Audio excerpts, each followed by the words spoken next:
06. Saya dari jurusan Agribisnis Fakultas Pertanian.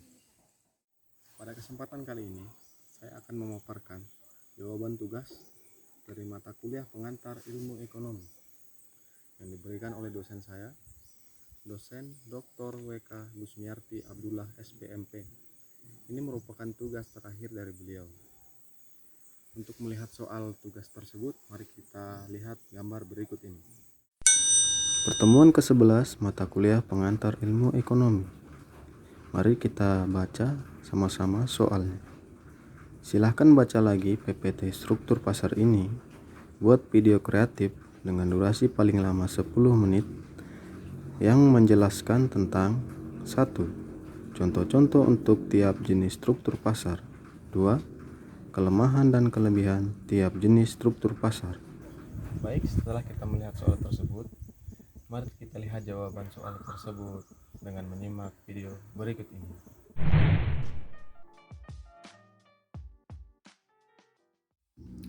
Contoh pasar persaingan sempurna yang pertama adalah pasar beras. Komoditas ini merupakan kebutuhan bagi seluruh masyarakat Indonesia, sehingga harus diakui penjual atau pembeli berada dalam hal kuantitas yang sama. Meskipun tetap ada perbedaan kualitas, harga yang diberikan tidak memiliki perbedaan yang signifikan. Terbentuknya harga ini terjadi karena hasil tawar-menawar antara produsen dan konsumen. Contoh yang kedua adalah pasar buah. Mekanisme dan struktur pada pasar buah sudah mendekati pasar persaingan sempurna. Karena total jumlah penjual dan pembeli seimbang. Harga juga sudah dibentuk oleh mekanisme pasar, yaitu permintaan dan penawaran. Contoh yang ketiga adalah pasar sayur. Sayur menjadi salah satu contoh karena sayuran mudah ditemukan di seluruh pelosok Indonesia, dengan jumlah pembeli dan penjual yang sama-sama banyak. Jika permintaan meningkat, maka harga akan semakin tinggi. Begitu juga sebaliknya.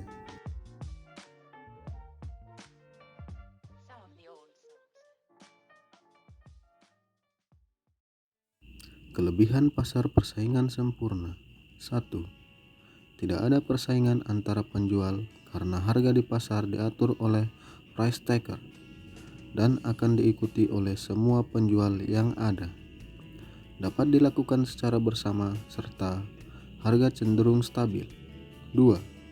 Tidak ada persaingan di pasar karena produk dan harga yang serupa. 3. Dalam pasar persaingan sempurna, penjual tidak perlu melakukan pemasangan iklan sebagai bentuk promosi.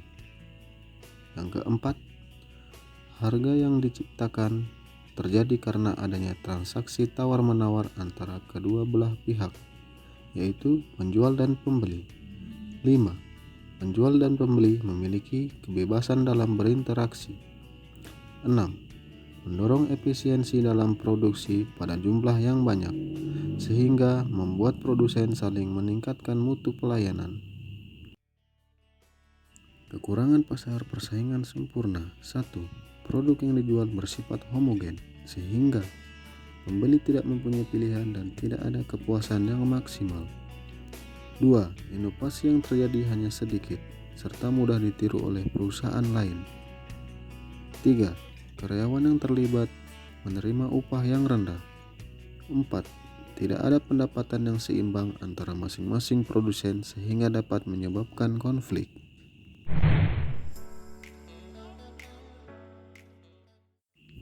Contoh pasar monopoli yang pertama adalah PLN. PLN merupakan perusahaan listrik negara yang berperan sangat penting untuk menerangi negara Indonesia. PLN merupakan satu-satunya perusahaan listrik yang ada di Indonesia. Contoh yang kedua adalah Telkom Indonesia. Merupakan perusahaan informasi dan komunikasi serta penyedia jasa jaringan telekomunikasi secara lengkap di Indonesia. Telkom mengklaim sebagai perusahaan telekomunikasi terbesar di Indonesia dengan jumlah pelanggan telepon tetap sebanyak 15 juta dan pelanggan telepon seluler sebanyak 104 juta. Contoh yang ketiga adalah Pertamina. Pertamina merupakan perusahaan milik negara yang bertugas mengelola pertambangan minyak dan gas bumi yang ada di Indonesia. Pertamina masuk urutan ke-122 dalam Fortune Global 500 pada tahun 2013. Kelebihan pasar monopoli. 1. Perusahaan monopoli tidak perlu mengeluarkan banyak biaya untuk melakukan promosi agar pembeli tertarik. 2. Pada pasar monopoli secara alamiah, tambahan penjual akan meningkatkan efisiensi dalam produksinya. 3. Sumber daya alam dapat terjaga karena dikelola untuk kepentingan bersama oleh pemerintah. 4. Hak kekayaan intelektual seseorang dapat terlindung sehingga dapat memajukan perkembangan. Kekurangan pasar monopoli. 1. Produksi tidak optimal dan efisien karena penjual dapat bebas menetapkan harga barang dengan mengurangi produksi. 2. Konsumen terikat akan pasar tersebut dan tidak bisa berpindah ke penjual lain meskipun harganya mahal.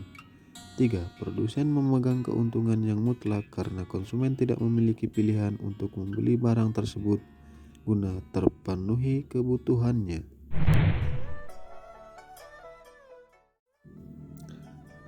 Contoh pasar oligopoli yang pertama adalah macam-macam merek rokok. Contoh pasar oligopoli yang kedua adalah macam-macam merek kendaraan bermotor. Contoh pasar oligopoli yang ketiga adalah macam-macam telepon genggam. Kelebihan pasar oligopoli. 1. Konsumen memiliki lebih banyak pilihan terhadap barang yang ingin dikonsumsi. 2. Persaingan antara produsen dapat memberikan keuntungan bagi konsumen, terutama karena akan meningkatkan kesadaran produsen untuk memuaskan kebutuhan konsumen. 3. Perusahaan umumnya terus melakukan inovasi sehingga produk semakin berkembang. Kekurangan pasar oligopoli. 1. Perang harga antara produsen sering terjadi. 2. Produsen menggelontorkan banyak dana untuk iklan dan promosi agar produknya dapat dibedakan dengan produk dari produsen lain. 3. Pemborosan sumber daya ekonomi. Contoh pasar monopolistik yang pertama seperti sabun, sampo, air mineral, snack, dan lain-lain. Kelebihan pasar monopolistik. Jumlah produsen atau penjual tidak terbatas pada pasar monopolistik dan persaingan bisnis antara produsen dapat memberikan keuntungan terhadap konsumen. 2. Produsen bisa masuk dan keluar pasar dengan sangat mudah. Untuk terus mendorong produsen dalam berinovasi membuat produk yang berkualitas. 3. Konsumen menjadi semakin selektif saat memilih produk sesuai yang dicari konsumen. Kekurangan pasar monopolistik. 1.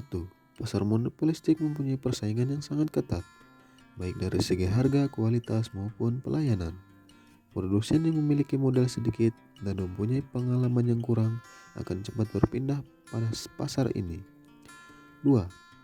Pada pasar ini akan membutuhkan modal yang besar, baik itu pada produksi, operasi, dan juga pemasaran. Para produsen di dalamnya pasar ini adalah mereka yang mempunyai modal besar dan pengalaman yang sangat baik. 3. Diharuskan melakukan inovasi untuk membuat biaya produksi semakin tinggi sehingga akan mempengaruhi harga produk yang akan dibeli oleh konsumen. Itulah pemaparan jawaban dari tugas saya tersebut. Saya secara pribadi mengucapkan banyak terima kasih kepada Bapak Ibu dosen yang telah berjuang untuk memajukan generasi bangsa Indonesia dalam kondisi pandemi COVID-19 ini. Beliau-beliau merupakan panutan bagi kami, calon penerus generasi bangsa. Tetap patuhi peraturan pemerintah, jaga protokol kesehatan. Semoga kita semua dilindungi oleh Allah Subhanahu wa Ta'ala dari segala macam bahaya yang sedang menimpa dunia ini. Saya Malik Abdul Aziz memohon izin untuk kami dari video ini. Semoga kita berjumpa lagi di video selanjutnya. Sekian, Assalamualaikum warahmatullahi wabarakatuh.